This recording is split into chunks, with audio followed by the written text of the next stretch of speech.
So originally, when some Arabs discovered that they were EM2, but they weren't black looking, they were confused.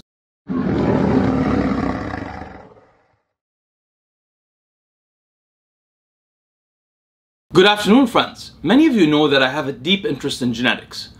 But the manner in which I've talked about genetics on this channel so far has only regarded how our genetic variation affects our well-being in life, our health, our longevity, and even our experiences. In reality, I first began to study genetics because I was interested in human ancestry.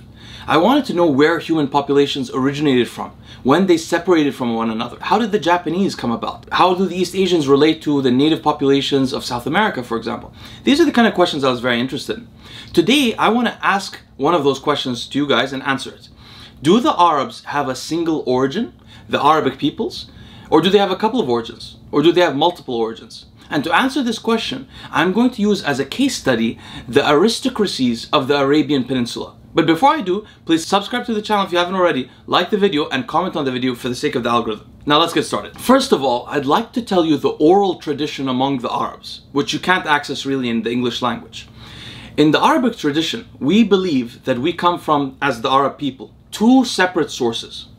We call one of the groups Arab Araba, and this is a little confusing for you guys, and the second group Arab Musta'araba. Arab Araba means sort of the original Arabs. And those people are thought to descend from a man named Qahtan who lived in somewhere around Yemen. The other group, the Arab Musta'araba, that sort of means the Arabized Arabs. Those are the people who thought to learn the language from the original Arabs, the ones from Qahtan. And these people are thought to originate in the Arabic oral tradition from a man named Adnan, who was a descendant of Abraham. So this group, the second group, are thought to be cousins of the Jewish people in the Arabic oral tradition.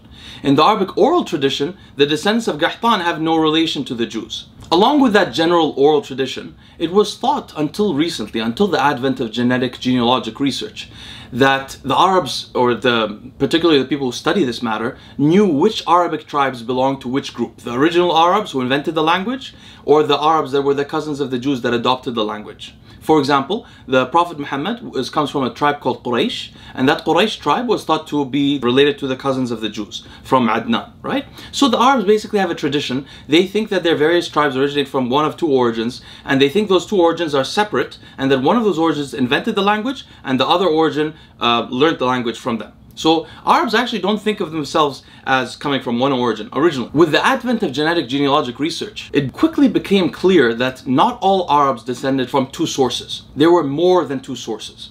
And this was a little bit troubling for many Arabs, because in the Arabic tradition, Arabs were very proud of their ancestry and their tribal ancestry and of what they thought they knew about their ancestry. It's not a racist kind of thing by definition, but it's something that they pride themselves on, their history and so on.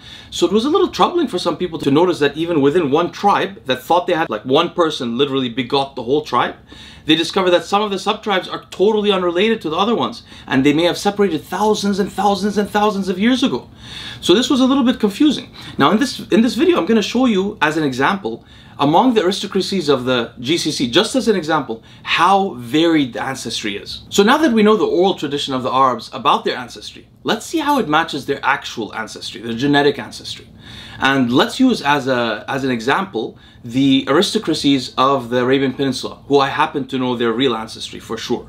Keep in mind one thing. In ancestry, there are things called haplogroups. What haplogroups are is they're like big divisions in human ancestry. If a large population of people came from one division where we have, basically every few generations we have mutations, and that we can use those mutations to identify when we have a common recent ancestor. So there are different haplogroups that represent different lines of descent. And as I talked about yesterday, the Arabs and the Jews, particularly the Kohanim, share two different haplogroups. One is J1 and one is J2, both within J. Which of these aristocracies in the Arabian Peninsula have the J haplogroup? Well, let me tell you. The Saudi Arabian princes, Al Saud, belong to J1. The Qatari royal family, Al Thani, belong to J1. Dubai's royal family belongs to J1. Abu Dhabi's royal family belongs to J1. But that's all. There are other aristocracies in the Arabian Peninsula that have very divergent ancestry, that diverged from the J haplogroup before the Arabic language ever existed. So for example, the rulers of Kuwait and Bahrain belong to the T haplogroup. The T haplogroup is very distant from the J haplogroup. As I said, distance itself before the advent of the Arabic language. Now, does this mean that the Kuwaiti royal family and the Bahraini royal family are immigrants or not related to the Arabs? Not at all. They share a lot of genetic similarity with the Arabs, meaning that they've lived there for hundreds and maybe thousands of years. And they are completely Arabs, but they have a completely different line of descent. Now, does this mean that we've just discovered the original Arabs and the Arabs who learned the language? Is it J1 and T? Well, it's not so simple. Because first of all, J2 is commonly found among Arabs also, and those two diverged very long ago, so those could easily be those two ancestries.